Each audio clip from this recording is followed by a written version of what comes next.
호렙산에서 하나님의 소명을 받은 모세, 하나님의 뜻을 쫓아서 이스라엘 백성들을 그 애굽의 압제에서 해방시키기 위해서 애굽으로 출발을 하죠. 그때 나이가 이제 80세쯤 됩니다. 모세는 이스라엘의 그 장로들과 함께 이적과 표적을 베풀면서 하나님이 그들 백성을 통해서 계획하신 일들을 알려주고 그들과 함께 가나안 땅으로 출발하려고 합니다. 그런데 하나 모세가 바로 앞에 서서 그렇게 선포하죠. 내 백성을 보내라. 내 백성을 보내라. 이 선포의 말을 들은 바로는 비웃어 버립니다. 비웃어 버려요. 그 여호와를 비웃어 버리고 하찮은 너희들이 감히 신인 나에게 내 백성이라고 이야기하고 누구 백성이라고 설명하는 것들을 바로가 이해하지를 못합니다.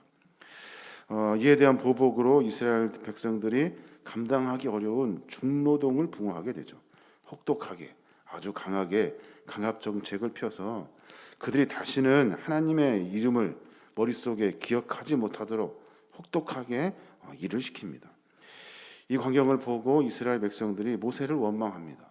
네가 뭔데 와가지고 쓸데없는 말을 바로에게 해서 우리로 하여금 이렇게 힘들게 하니? 라고 이야기를 하죠. 이 광경을 모세가 느끼고 난 다음에 참 낙담하지 않을 수 없었습니다. 그래서 모세가 오늘 본문에 보면 22절에 어찌하여 라는 말을 두 번씩 반복하면서 어찌하여 하나님 이 백성을 어렵게 합니까? 어찌하여 나를 보냈습니까? 라고 선포하면서 계속해서 하나님께 부르짖으며 기도하고 있는 거예요. 이 기도의 소리를 들으시고 하나님이 그에게 다시 나타나셔서 말씀하셔요. 하나님이 어떤 분이신지를 말씀하시고 그리고 앞으로 어떻게 일하실지에 대한 설명을 하나님께서 재차 다시 설명하고 계시는 거예요. 하나님은 어떤 분이십니까? 6절에 보니까 그렇게 말씀하셔요. 같이 한번 읽어볼까요? 6절 시작. 그러므로 이스라엘 자손에게 말하기를 나는 여호와라. 내가 애굽 사람의 무거운 짐 밑에서 너희를 빼내며 그들의 노역에서 너희를 건지며 편팔과 여러 큰 심판들로서 너희를 속량하여. 하나님이 어떤 분이신지에 대해 분명히 선포하고 있어요. 여호와 하나님이라고 말씀하시면서 나는 여호와다라고 선포하시고 또 내가 앞으로 해야 될 일들에 대해서 아주 자세하게 설명하고 계셔요.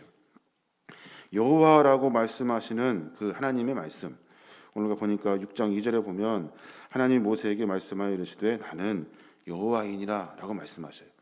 여호와라고 말씀하시는 특별한 이유가 있어요. 여호와라고 말씀하시는 그 이름을 들은 백성들은 그냥 아무나 그에게 여호와다라고 설명하지 않으셔요. 당신의 백성들, 당신의 자녀들, 그리고 하나님의 선택된 믿음의 종들을 여호와라고 자신을 소개할 때 하나님이 쓰시는 단어예요. 여호와라는 말은 두 가지 의미가 들어있대요. 하나는 영원 전부터 앞으로 영원까지 스스로 계시는 분이라는 의미가 들어있대요. 하나님은 스스로 계시는 분이에요. 무슨 바로의 신처럼 뭘 만들고 뭘 세우고 우리가 뭘 해가지고 되는 신이 아니에요. 하나님은 태초부터 영원까지 계속 스스로 계시는 분이래요. 또 하나 여호와의 의미가 들어있는데 그 의미는 뭐냐면 자신이 택한 백성과 맺은 언약을 지키시는 분이시고 또 우리의 모든 죄를 속량하시는 분이시고 우리를 죄에서 구원해 주시는 분이 여호와 하나님이라는 거예요.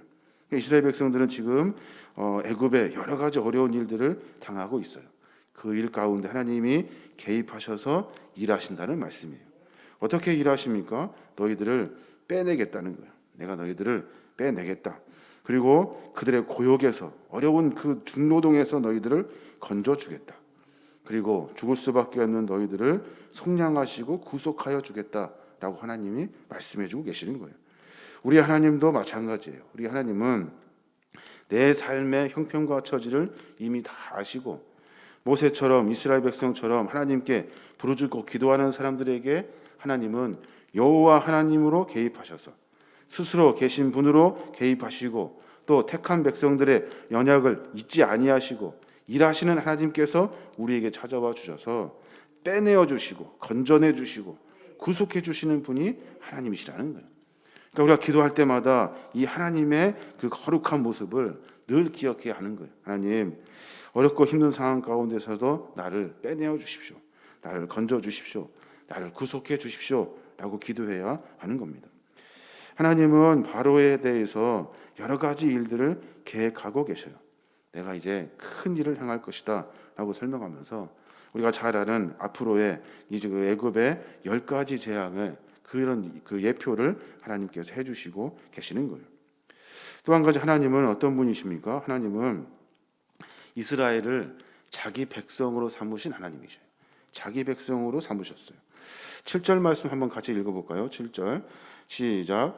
너희를 내 백성으로 삼고 나는 너희 하나님이 되리니 나는 애굽 사람의 무거운 짐 밑에서 너희를 빼낸 너희의 하나님 여호와인 줄 너희가 알지라 라고 선포하셔요.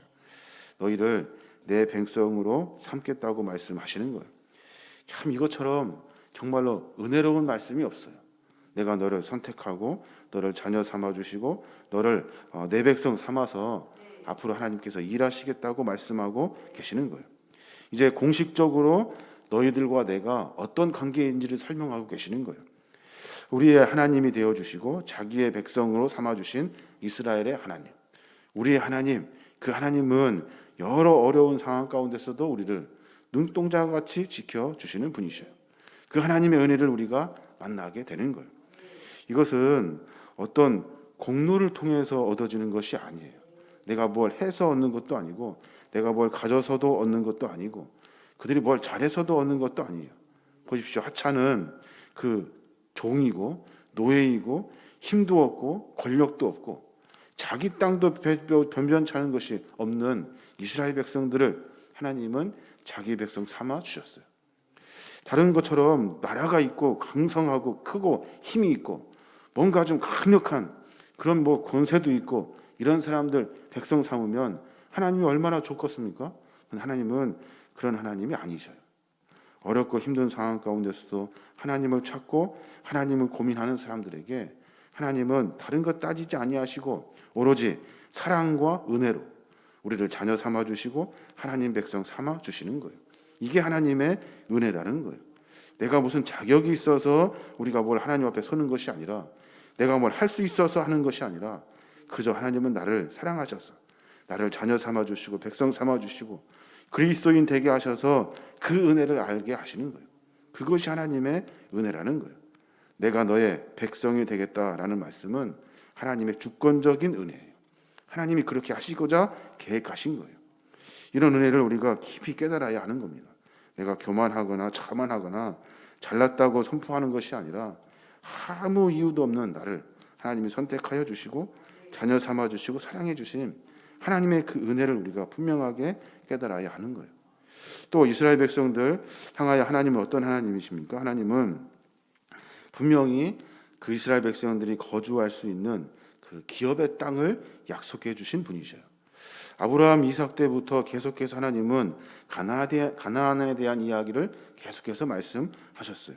그래서 여호와 하나님께서는 이스라엘 백성에게 가나안 땅을 기업으로 주마라고 약속하시면서 이제 드디어 출애굽하여서 그들로 하여금 가나안 땅을 소유할 수 있도록 하시는 역사의 현장이 지금 그들이 서 있는 거예요.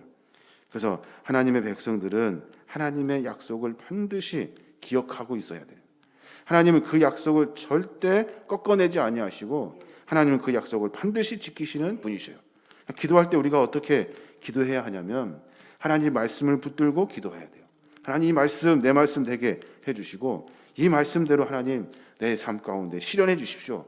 이건 하나님이 나에게 하시는 말씀입니다. 그 말씀을 붙들고 기도해야 하는 거예요. 왜냐하면 하나님은 약속을 반드시 지키는 하나님이시기 때문에 그래요. 그 믿음을 가지고 있을 때 우리는 삶에 하늘의 은혜를 만나게 되는 거예요. 여호와 하나님께서 한 번 약속하시고 언약을 선포하신 일들은 우리가 지금 당대 연수가 적어서 많이 살아야 뭐 100살이지만 하나님은 그 100살 너머의 다음 세대 그 약속을 잊지 아니하시고 반드시 일하시는 분이라는 거예요. 그 하나님의 은혜를 우리가 반드시 깨달아야 하는 거예요. 그러니까 우리에게 약속하신 하나님의 그 약속은 뭡니까? 성도들에게 약속하신 하나님의 약속, 하늘의 가나안 땅은 바로 천국을 의미하고 있는 거예요. 그러니까 우리가 매번 천국에 대한 소망을 가지고 보이지도 않고 우리가 상상할 수도 없는 그런 일이라고 덮어놓을 것이 아니라 하나님의 말씀으로 약속해 주신 천국을 소망하면서 그 날을 기대하면서 삶을 살아내어야 하는 거예요. 이게 바로 하나님의 약속이기 때문에 그래요. 우리 믿음의 종들이 매번 매 순간마다 그저 앞에 있는 것에 전전긍긍하며 살아갑니다. 우리는 말씀을 통해 우리를 어떻게 인도하실지에 대한 하나님의 약속을 들여다봐야 하는 거예요. 그 말씀을 들여다보고 그 속에서 우리를 통해 일하실 하나님을 만나게 되는 거예요. 사랑하는 여러분, 우리는 모세가 기도했던 그 기도가 우리의 삶 가운데 새겨져야 합니다. 어찌하여 하나님 왜 우리를 학대하게 하고 또 백성을 구원치 않습니까?